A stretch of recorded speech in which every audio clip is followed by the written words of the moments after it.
Wait, hold on. Is this on even? Oh, right. Hi. If you like the show, can you please leave a review wherever you listen to your podcast? Especially if you're listening on Apple, because it seems to really matter over there. Besides, you don't even have to write anything. Leaving 5 stars will do. If you don't like the show, however, well, that's your choice. But if you do like the show, it's a great way to help spread the word about the podcast and show your support. Believe me, I'm incredibly grateful. Alrighty, now on to the show.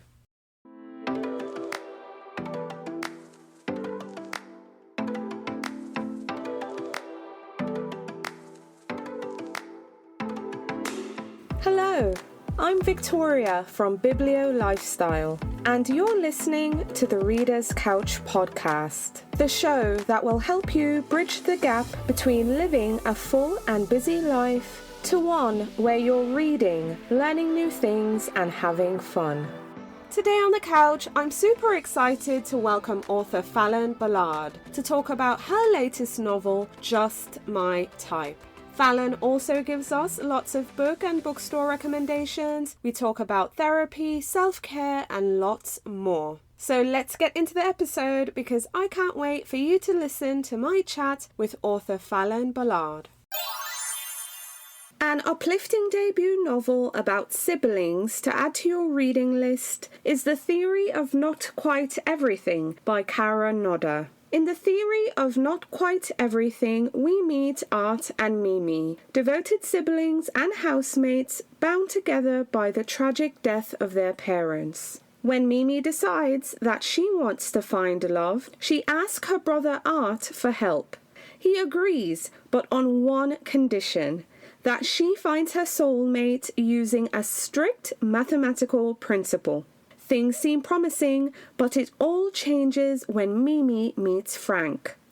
The Theory of Not Quite Everything by Kara Nodder is published by Harper Perennial, and it's a novel about a pair of unforgettable siblings and a love triangle of sorts. So be sure to add The Theory of Not Quite Everything by Kara Nodder to your reading list. It's a novel about true love in all its forms and how life follows a logic of its own. So get your hands on a copy of The Theory of Not Quite Everything by Kara Nodder. It's an uplifting and tender novel you really don't want to miss. Hi readers, welcome again to the Reader's Couch podcast. I'm your host, Victoria Wood, and here on the couch with me is someone who loves to write about love. But she's also helping real-life couples celebrate love as a wedding planner in Southern California. But she's here on the couch to talk to me about her latest novel, Just My Type. Please welcome to the couch, Falon Ballard. Hey, Falon. Hi, thank you so much for having me. Yay, I'm super excited to have you here. Can't wait to talk about your new book, Just My Type, which is available now. Readers can get their hands on a copy in the bookstore. They can request it from their library. But as a writer, just how does it feel to have your second book now out there in the world? It feels amazing. There were many times during the process of writing this book when I did not think it would ever get finished. It was very challenging to write this second book. So it's excitement and also, not gonna lie, a bit of relief that it's done and I don't have to worry about it anymore. Absolutely, absolutely. Well, I want readers to hear it straight from you before, I talk about it a bit more and kind of break things down with you. But tell us about your novel, Just My Type, and what can readers expect when they open your book? Yeah, so Just My Type is a second chance romance. It is about two high school sweethearts who broke up when they went to college on different sides of the country. So they had sort of like a standard and yet still heartbreaking sort of end to their high school relationship. And they don't really talk much for the next 12 years. And then one day they find themselves competing for a job. So they're sort of thrust back into this relationship with each other.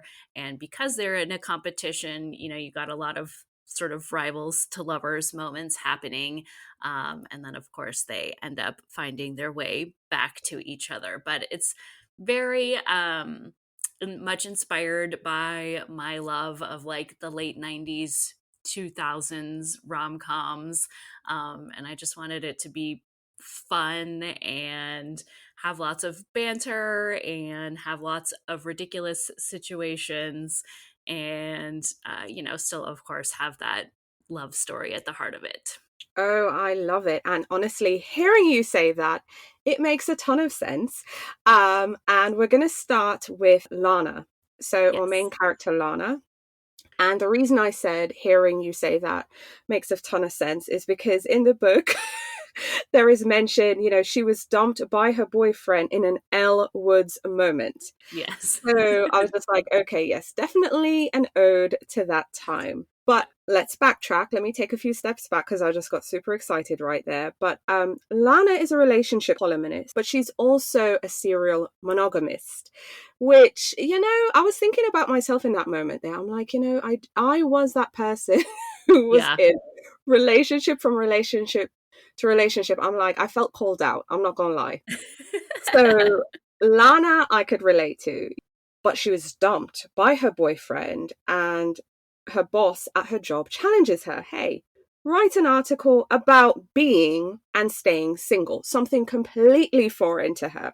Yeah. So, that's kind of the setup for the competition. I'm not going to get into that right away, but tell us about Lana as a person. Again, I felt called out, but that's okay. Well, I will go ahead and admit that I am also a serial monogamist. And one of my best friends, I like went through the end of a relationship, and my best friend at the time was like, don't start dating anybody else. Just don't do it. And then like 2 weeks later, I was dating the man who is now my husband. Um, so I did not do what Lana did and take the time to be single. So I definitely drew on a little bit of personal experience there. But I think Lana actually is maybe the character I've written who's the most similar to myself. Like, Mhm. she's a fangirl. She loves all of the nerdy things, and that's very much who I am as well. But she still is also dealing with, some issues with her mom that she hasn't really processed very well. And, those issues with her mom and her upbringing definitely play into why she is a serial monogamist. And I just thought that was really interesting to explore. I'm always very interested in like how our childhood and our relationships as we're growing up, impact us as adults. And the answer usually is everybody needs to go to therapy. And she does. And that's very helpful and a good thing. So, um, yeah, I really connected with her. Um, and I think she ended up being a character that I really relate to. Awesome, awesome. Well, the therapy thread also can be found rather in Seth's storyline. So he's the next character we meet, who is a freelance journalist. On the flip side, see, I kind of love these role reversals. So Lana is the serial monogamist who is now challenged to write a column about being and staying single, whereas Seth is challenged to write about being boyfriend material, and he's the guy who plays the field. Now, these two folks are the lovers who turn bitter rivals, and they're now co-workers, competing. But I want to know a bit about Seth. Where did you draw on Seth from? And I just wanted to comment on loving the reversal flip, them having to write about something that does Yeah. not come natural to either of them. Yeah, I thought the basis of that was really kind of interesting and fun for the competition. And it definitely very much was drawn from How to Lose a Guy in 10 Days, where they sort of Um, have the competition that sort of lays the foundation for their relationship. Um, but yeah, with Seth, I mean, I always tend to write male characters that are very sort of soft cinnamon roll type guys. But with Seth, I wanted him to maybe not come off that way right away. Like, I think you have to kind of dig down a little bit to find that with him, because he does have this reputation for, kind of being a player.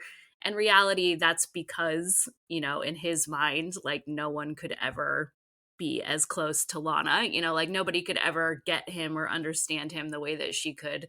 So for him, it was easier to just have lots of sort of meaningless relationships than try and find somebody that could compete with her. So he's gone for her, I think, pretty much from the minute he walks into the office, but sort of has to hide that and handle that and deal with that, especially because she's very combative from the beginning.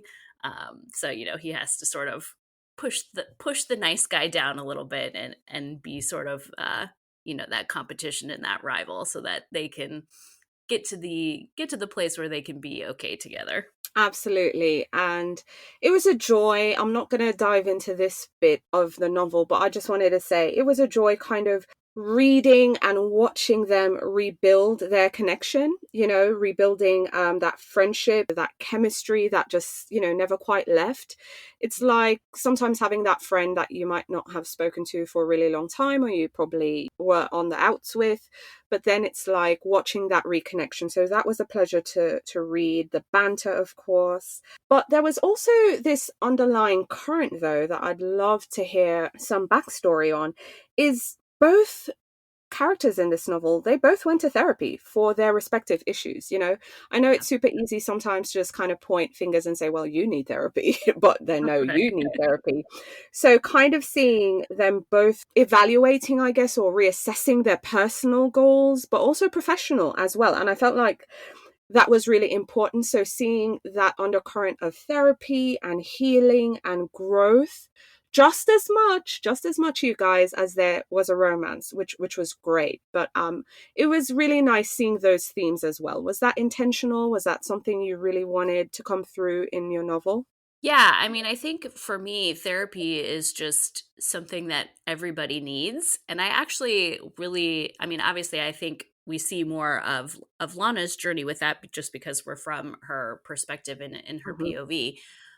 But I think with Seth, what was really interesting and what I wanted to sort of enforce is that, Seth doesn't have that childhood trauma. Like, he has great parents, he has this Hmm. great family, like, so a lot of people would look at him and be like, he's successful, he's got a good career, he's got all these things that you need. But, he still does need to have that sort of look into himself and have that outlet where he can, grow and be able to get to the point where he and Lana can be together. And I think that's just really important. And I think, uh, in the US in particular, our mental health care system is not great. And therapy for a lot of people is not affordable and not an option, but it really should be. And, I wanted to show these two characters who both, had different reasons for, wanting to go to therapy and needing the therapy, but both really benefited from being able to do that. Right, right. Absolutely. Again, I just love the opposites and them having to tackle different things in their lives. But also, again, therapy doesn't have a face and it doesn't have a type. I think we can all benefit from it. And it was just a pleasure kind of, seeing that undercurrent as well. Okay, so I'm really curious. Of the two main characters, although we meet other characters in the novel as well, who was your favorite character to either discover or maybe write? I mean, I do always love writing my heroes, but have found with Lease on Love and with Just My Type that my favorite character to write is always one of the sassy side characters. So in Just My Type, that happens to be Corey, who works with Lana at the website where they write for. And I think I just like writing the characters that can say and get away with the things that I could never get away with in real life. Um, that just say whatever they're thinking. And a lot of times I wish I were that kind of person, and I'm definitely not. So those are the ones that tend to be the most fun for me. Awesome. So, getting into your writing life real quick, how long did it take for you to pull together Just My Type? Because I kind of gathered early in the conversation it's a challenge writing this one, especially following your previous novel, Lease on Love. So, specifically to Just My Type, how long did it kind of take to pull together for you? It took a long time, and typically I'm a very fast drafter. Like I think I wrote Lease on Love in like 6 weeks. Um, that did not happen this time around. It was really a struggle because, this is the first book that I've ever written that was under contract. So I had to sort of go through these steps that are not a part of my typical writing process. Like I had to, get my whole idea approved. I had to get my outline approved. So these are things that like I never had to deal with before. And as somebody who is not really an outliner, I'm not a plotter. I sort of just like sit down and kind of go for it. Having to do a lot of that prep work actually like really threw me off and sort of like I felt like my brain was a little bit stifled by having to adjust to this new process. So it took quite a while. I'm going to say probably getting even just like the first draft done probably took me a few months. Which I know for some people is not long, but for me that's quite a while. And I definitely went through more rounds of edits with this one than I ever have before, because I just couldn't quite get it right until the very end. It sort of all came together. So my editor was extremely patient with me on this book because I just kept sending her drafts being like, I don't even know what to do anymore. Like, tell me something, fix it for me. I don't even know. And she did every time. So thank God for her. But it was rough. Right, right. I'm always very interested in hearing just how similar or different book one is from book two. And, the same can be said for many others. It's just transitioning and going through that period. So I Yeah. appreciate all the insight and just you sharing that. But for our listeners who might not be familiar with Lease on Love, I'd love for you to share it with them. So maybe they read Just My Type first, they go back to Lease on Love, or maybe Lease on Love's available now and they want to grab their hands on that before going into Just My Type. So share with us about Lease on Love and what can readers expect when they pick up that book? Yeah, so Lease on Love is about Sadie, who, I mean, similar to Lana in the beginning of the book, we find her kind of going through a life upheaval. It just happens to be more career focused rather than relationship focused. So she gets fired from her job. And that night, when she is out, commiserating with her friends, she gets extremely drunk and she makes what she thinks is a date on a dating app, but she is really signing up to be somebody's roommate, a stranger that she has never met before. So, she goes to meet this guy. She thinks they're on a date, and he's basically like interviewing her to be a roommate. And she's like, what is going on? This is ridiculous. And, so the mishap is revealed. And at first, her reaction, is like, well, I'm not moving in with a strange man. That's just a stupid thing to do. And then she sees that he has this beautiful brownstone in Brooklyn, and he's basically going to like almost let her move in for free, like ridiculously cheap. And since she just got fired, that's a very, attractive proposition right there. So she moves in with him. Having this sort of extremely affordable rent allows her to start her own floristry business, which is something she's always wanted to do and has never really, been able to take the time to do. And then Jack, the roommate, of course, is the love interest. He is very much still dealing with the grief of losing his parents. He lost his parents in a car accident very tragically when he was pretty young. So he's still kind of dealing with that and finding his way back into the world. And they're very much opposites. Like Sadie's very loud and outgoing, and Jack is very quiet and reserved. And so they kind of learn to balance each other out. And it's very much a slow burn. They become friends first, before they take that next step. Um, and yeah, it was Lease on Love was my, pandemic book. So it was a nice little escape for me when things were not so great at the beginning there. And I love New York so much. So it was so fun to to play with that setting and have that book set there. And yeah, they're my book babies. I love them.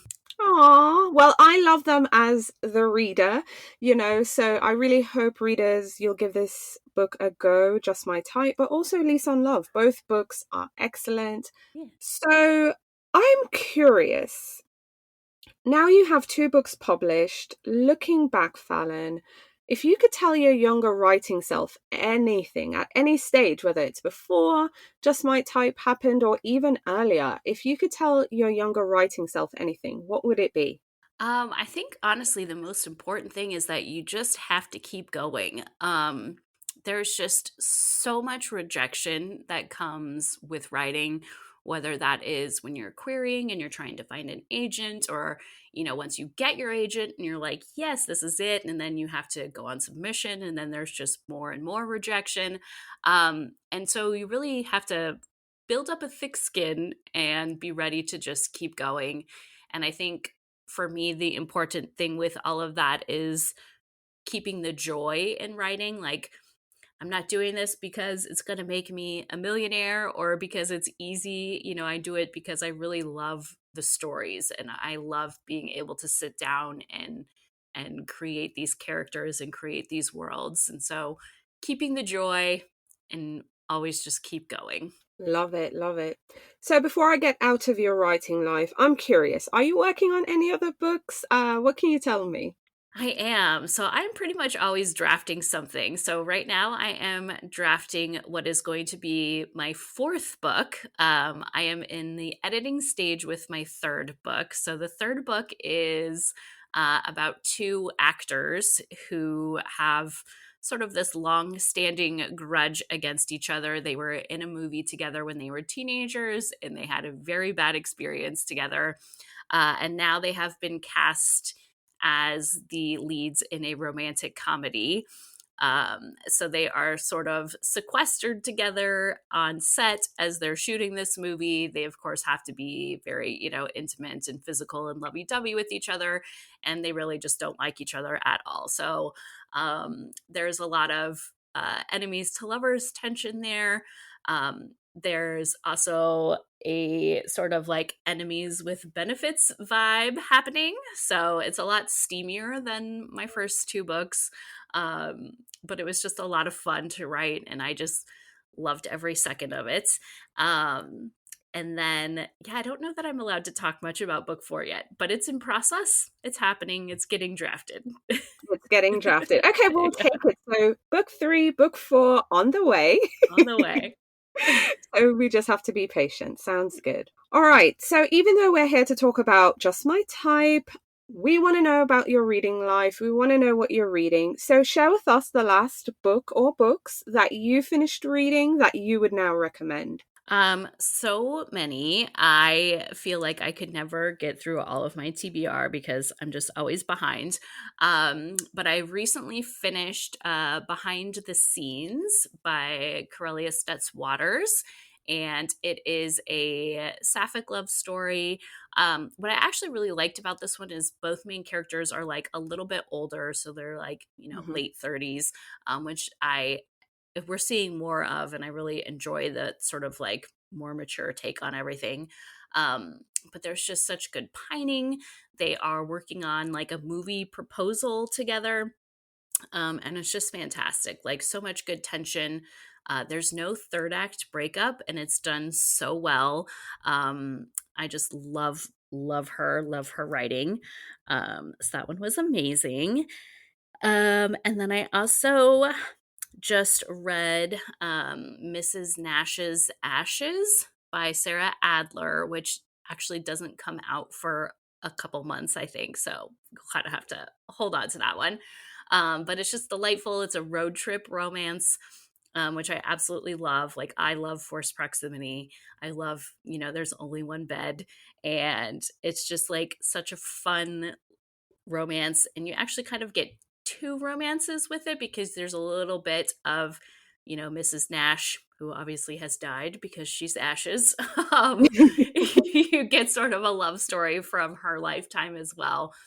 So there's a good little kind of like dual timeline there that I just absolutely adored. So that was fantastic as well. Amazing. And what would you say was your favorite childhood book? If you think back, what was that one book you absolutely loved? So I was obsessed with the Babysitters Club, as most millennials were, I think. But actually, my favorite book from when I was a kid is by the author of the Babysitters Club, Anna Martin. But it's called Just a Summer Romance.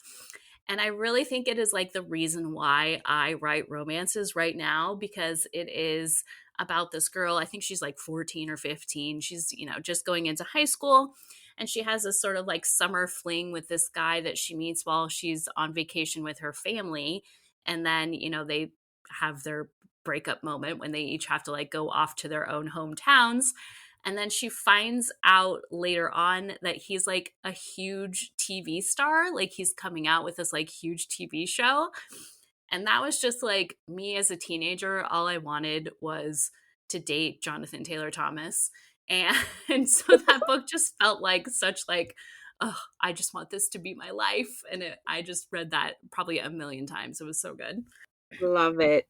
And what books are you looking forward to reading in the year ahead? I mean, I know it's early days in Oh, 2023, but there's so many books to look forward to, both new and backlist. But what are you looking yes. forward to? Yeah, so many. Again, my TBR is out of control.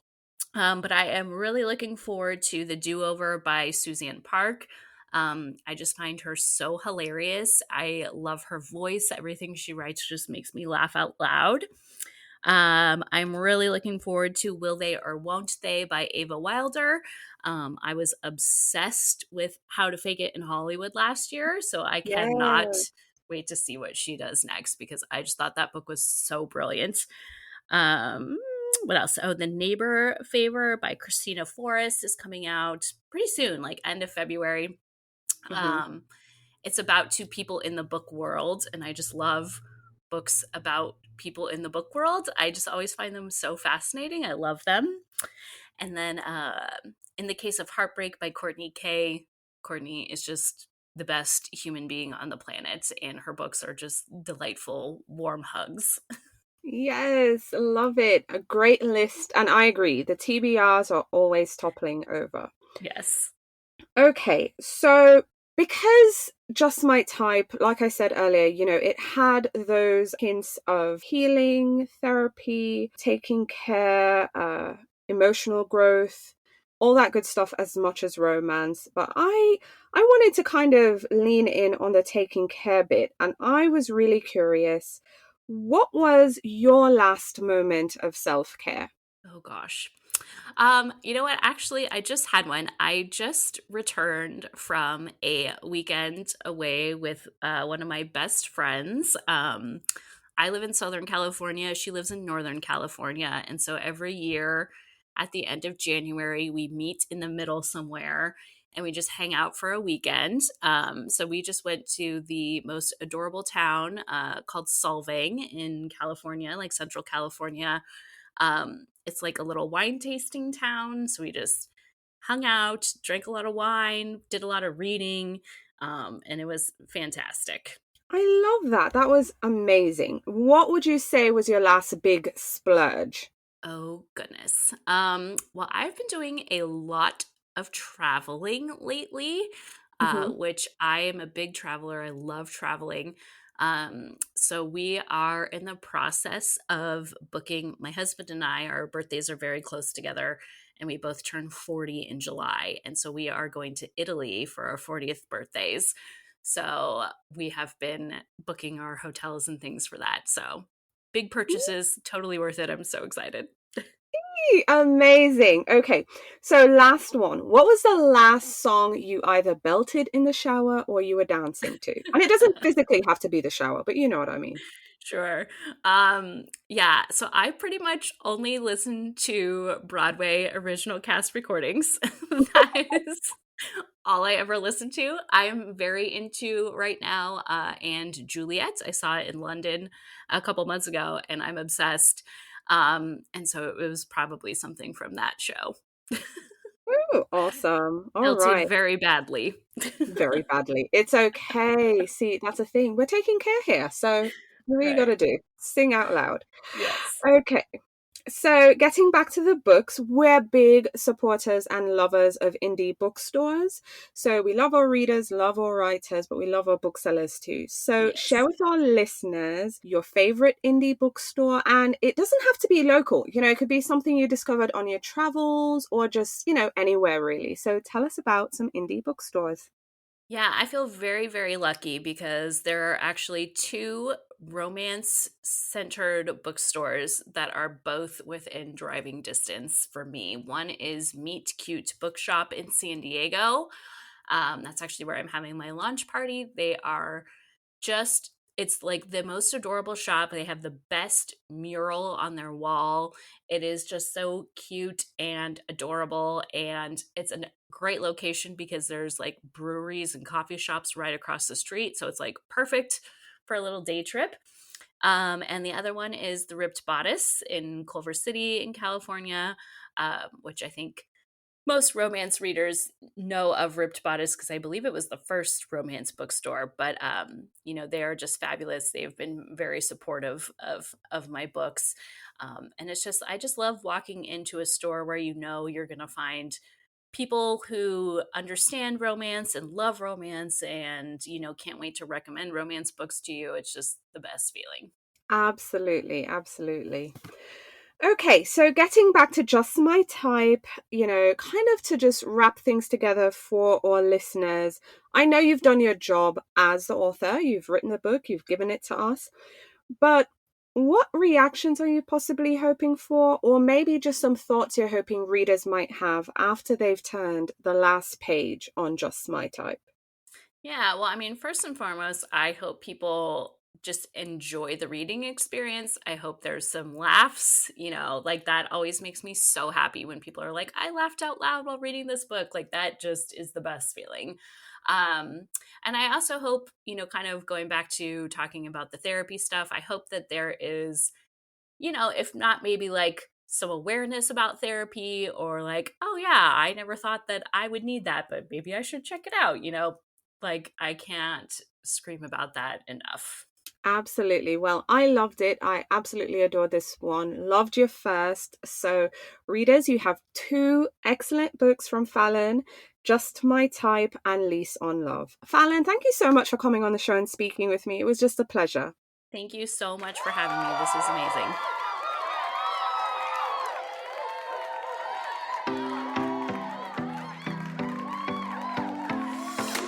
Thank you so much for listening to the Reader's Couch podcast. Please subscribe to the show, share it with a friend, and take a few seconds to leave a rating and review.